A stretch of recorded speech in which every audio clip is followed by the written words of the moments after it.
Season 2 is, the stakes are higher, the pace is up, there's a lot more action, there's a lot more threat. There's a very real threat in their lives. Catherine has, like you're saying, Catherine has pretty much abandoned everything in her life in order to find this person. And it's all driven by this deep-rooted feeling she has toward justice. And she feels like if she can fix this stuff with Vincent and make it okay with him, it'll fix everything else in her life, which is obviously a flawed belief, but it's what she's hanging on to. I mean, she's lost her mother, she's, you know, lost her father by the time, or the person she thinks is her father by the time the first, well, it's revealed in the first episode of the second season. So the show is going to be more intense, I think, for an audience to watch.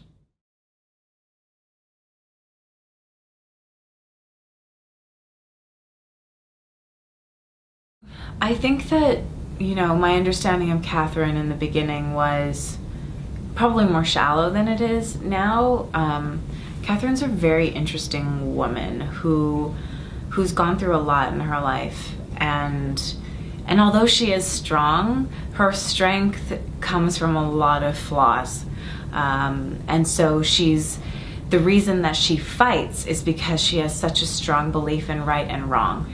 But as we know, Catherine will let that kind of line move depending on the circumstances. So my thoughts on Beauty and the Beast, I mean, I think thematically it's still the same. You know, the theme is really seeing the worst in somebody else and loving them for that, and them in that process being able to love themselves. And that's what Catherine and Vincent are doing for each other. So those themes are still the same, but definitely she's not a damsel in distress by any means. She's very capable.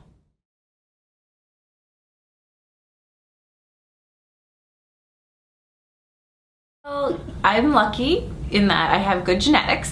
Thank you, Mom and Dad, and all the diversity in my heritage. But also, you know, I work out 2-3 times a week, which is what I've always done. I also have a really good base because I was a competitive gymnast and I did karate for years and years and years, and I'm like capable that way. Like I don't need to be a bodybuilder, so that's good. And I have a very, like, this is so weird to talk about oneself in this way, but I have a strong body, so that helps me with everything that I have to do on the show.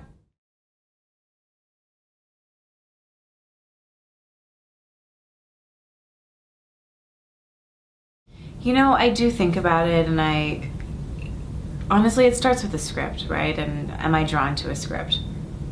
And sometimes I'm not drawn to a script, but something keeps coming at me, you know, and I'll really consider it. And then it becomes about, well, the character, but also, like, what else can I learn from this experience? So sometimes I wish I was more picky, but then I don't know if I'd ever work. Like, I think there comes a point where I need to be realistic. Like, this is what I have. I have opportunity-wise right now. If I don't take anything, then I am sitting at home, you know, twiddling my thumbs. So I think it's very nice of you to say that, and I feel like I'm both picky and also practical all at once.